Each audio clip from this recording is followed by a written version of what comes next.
from the book of the prophet Nehemiah. Most people don't know anything about him.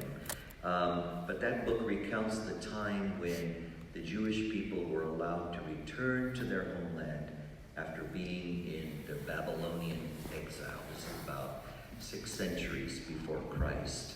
And after the Babylonians were defeated by the Persians, the Persian king was a little bit more tolerant, and he allowed the Jewish captives who had been there several decades to go back to their homeland and rebuild their homeland, Israel. So many of them returned to their homeland. And of course, in Jerusalem, the temple had been destroyed by the Babylonians. Jerusalem was pretty much in ruins when the Israelites returned.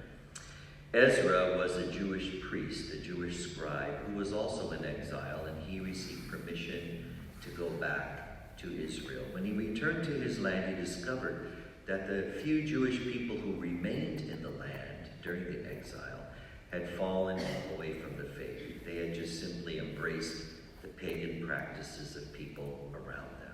They had completely forgotten the law of Moses. For instance, the book of the prophet Nehemiah reminds us that many of the Jewish people who remained in the land had taken foreign wives, something that was opposed to the law of Moses. So the first thing Ezra did after the people returned, and he was there to oversee the rebuilding of the temple. It took a long time, and it was difficult. The temple was seen as God's dwelling among the people.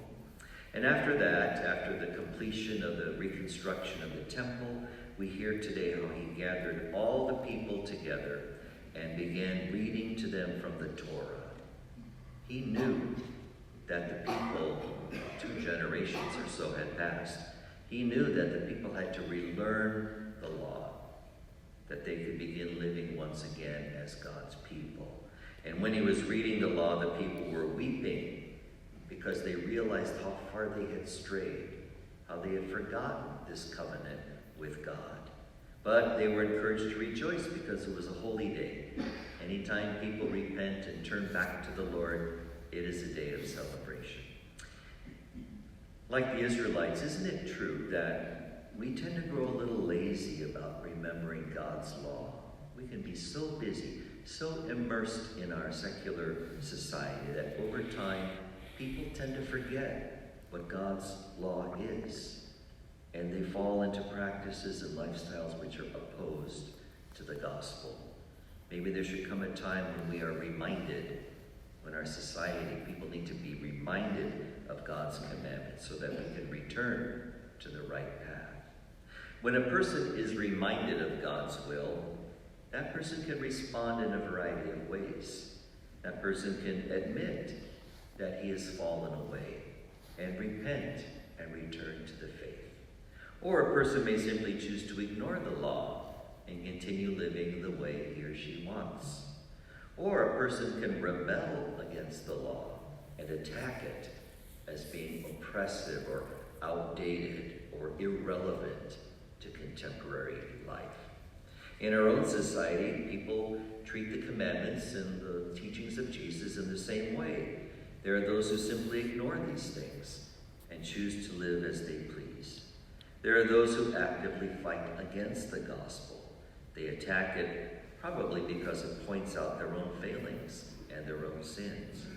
But there are always those who will hear the gospel and will accept it and take a foothold on the path to salvation. This is what happened in today's reading. The people heard the law, they were indicted, they admitted it, and they repented and celebrated their return to the faith.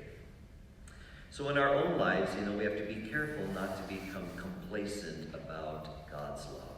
We should not forget the words of the scriptures, which encourage us to be righteous and upright. The commandments, the beatitudes, the teachings of Christ, these are given to us so that we can remain on the path of salvation. To forget those words is really to forget how to get to heaven. So we need to remain focused, and maybe we need to be reminded each day of what God's will is for us. In that way, we will move from this place of exile, like the Israelites, and find our way into the promised land.